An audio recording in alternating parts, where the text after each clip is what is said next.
Y ahora vamos a conversar con Eduardo Carreño. Eduardo, muy buenas noches. Muy buenas noches. Es del colectivo de abogados Javier Alvear Restrepo. Vamos a hablar sobre la situación de los derechos humanos en Colombia. Ha estado Álvaro Uribe la semana pasada por aquí.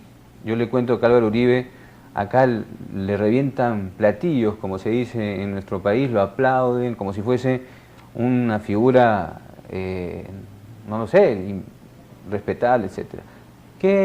¿Cuál es la experiencia de ustedes en su organización ahí en Colombia con este señor?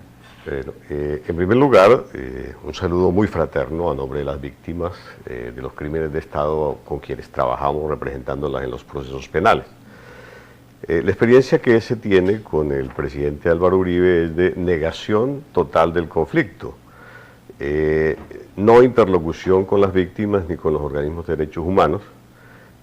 Hay una experiencia del proceso de desmovilización del aparato paramilitar de cerca de 40.000 personas y una impunidad generalizada de casi el 99% en estos crímenes. Tenemos la experiencia de la creación de un aparato criminal al interior del DAS, que es el Departamento de Inteligencia, que depende directamente del presidente de la República, que se utilizó para hacerle los seguimientos y las interceptaciones telefónicas a los magistrados de la Corte, que investigaba a sus políticos amigos, para investigar a los periodistas independientes, a los políticos de oposición, a los grupos de derechos humanos, a las víctimas y a la Comisión y a la Corte Interamericana de Derechos Humanos por los fallos que ha proferido en contra del Estado colombiano. Eso está plenamente demostrado. Es decir, en la cárcel hay colaboradores de Uribe, ¿no? En el caso del DAS, es la primera vez que nosotros tenemos documentos oficiales en donde se crea ese organismo, se dan las órdenes y están los resultados operacionales. Producto de esa investigación que realiza la Fiscalía, hay 26 miembros de esta organización detenidos. 9 ya aceptaron cargos, dentro de ellos el director de inteligencia y de contrainteligencia, el capitán Lagos y el capitán Tavares. Y ahorita se está investigando a los directores del DAS y a los secretarios privados del presidente Uribe. Ya. ¿Y a él todavía no lo investiga formalmente el Poder Judicial?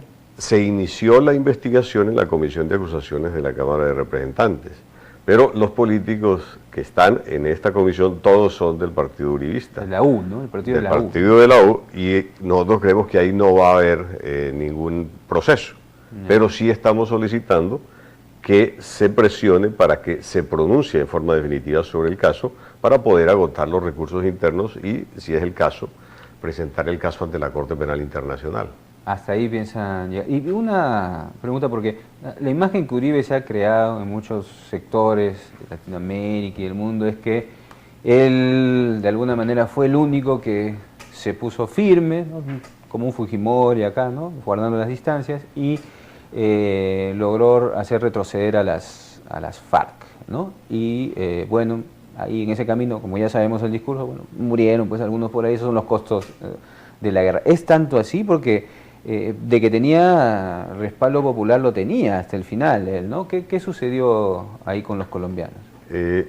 Nosotros creemos que el conflicto existe como tal, que tenemos casi 50 años de guerra interna y ha pasado por diferentes etapas.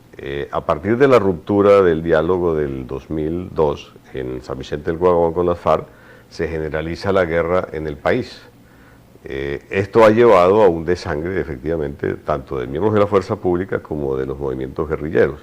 Pero la parte más difícil y más complicada para nosotros es que la mayoría de las víctimas son personas de la población civil, generalmente movimientos indígenas o campesinos que viven en zonas marginales. ¿Por qué? ¿Por los desplazamientos? ¿Por los temas el desplazamiento y por los procesos de eliminación paulatina de sus dirigentes o su encarcelamiento?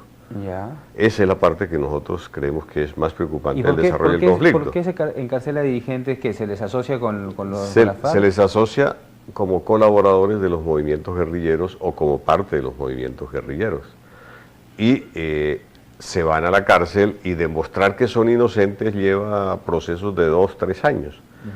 Pero ese proceso lleva a la estigmatización de sus familias y son amenazados y tienen que desplazarse. También entiendo que ha habido un problema con un ministro de Agricultura en Colombia sobre las tierras, ¿no? Cómo se han apropiado, vendido tierras irregularmente y han sacado a gente, a mucha gente también, ¿no?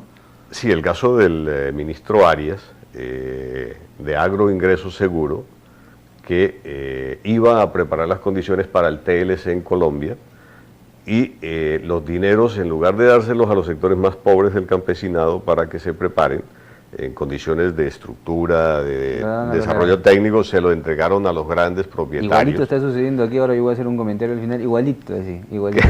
El Estado pone plata para que supuestamente vayan los pobres y al final se la lleva una gran empresa, ¿no?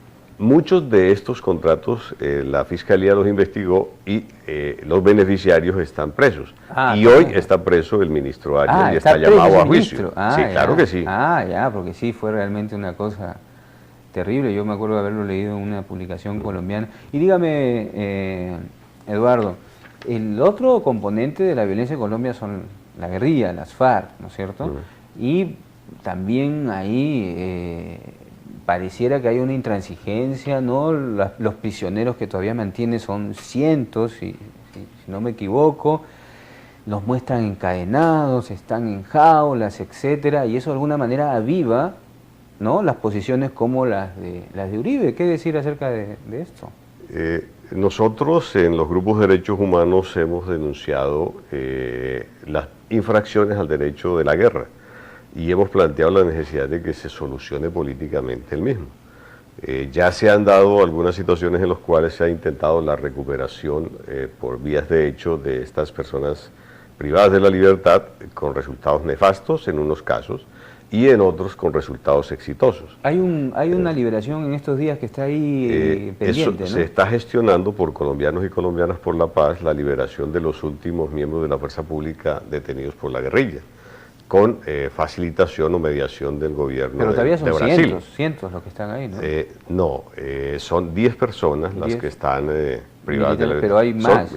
Son militares. Militares. Ahora, lo que no se tiene son datos exactos en relación con los particulares que han sido secuestrados por móviles de carácter económico. Sobre eso no hay una estadística confiable para determinar quién realmente los tiene. Porque la viabilidad del triunfo es prácticamente nula, ¿no? O sea, va a tener que llegarse a un punto de negociación. Sí, es que la racionalidad de los conflictos debe llevar a eso. Es decir, cuando no hay triunfo militar por ninguna de las partes, pues tiene que solucionarse políticamente. ¿Algo ha cambiado entre Santos y Uribe? Nosotros creemos que sí, hay unas mejores maneras, hay unos mejores diálogos, hay formas de hacer y de decir las cosas que no lleven a la radicalización de los conflictos. Sin embargo, la práctica el tratamiento a los movimientos guerrilleros es exactamente igual. Son grandes operativos para eliminar a los jefes fundamentalmente de los movimientos guerrilleros. Han muerto 20 no sé cuántos, hace muy poco, ¿no? En el caso del Meta, unos frentes que había de la guerrilla fueron bombardeados. Hay cerca de 68, 69 guerrilleros que dicen que fueron dados de baja en esos bombardeos. Pero igual... ¿No están de acuerdo con la definición de terroristas? Bueno, habría que dialogar sobre el terrorismo como tal y qué implica el terrorismo. Es decir, si hay métodos de terror que impliquen, por ejemplo, la utilización de medios de destrucción colectivo en relación con bienes civiles o personas civiles. Pero si los ataques se dan entre miembros de los grupos armados como tal o de las partes en conflicto, utilizando armas legítimas en la guerra, tendríamos que hablar de acciones de guerra. ¿Cuál es el estatus jurídico de la situación en Colombia? ¿Cuál es el estatus jurídico de este enfrentamiento? Hay rebelión para los miembros de los movimientos guerrilleros. ¿Y para el Estado terrorismo?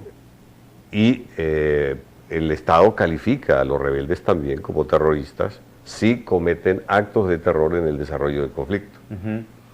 Igualmente. ¿Y los paramilitares? ¿Cómo van? Los paramilitares están siendo juzgados por concierto para delinquir agravado, más todos los delitos conexos con esta figura delictiva. Muy bien. ¿Y cómo ustedes ven el futuro cercano en estos años que vienen, Eduardo? Nosotros creemos que deben iniciarse los diálogos. Estamos solicitando por todos los medios que se presione a las partes para que se inicien esos diálogos en Colombia. pero sobre todo pidiéndole a los gobiernos que se coloquen como facilitadores o mediadores para garantizar el cumplimiento de los acuerdos. Porque es que uno de los grandes problemas es que se firman los acuerdos y después se incumplen absolutamente todos y se vuelven a empezar los conflictos. Muy bien.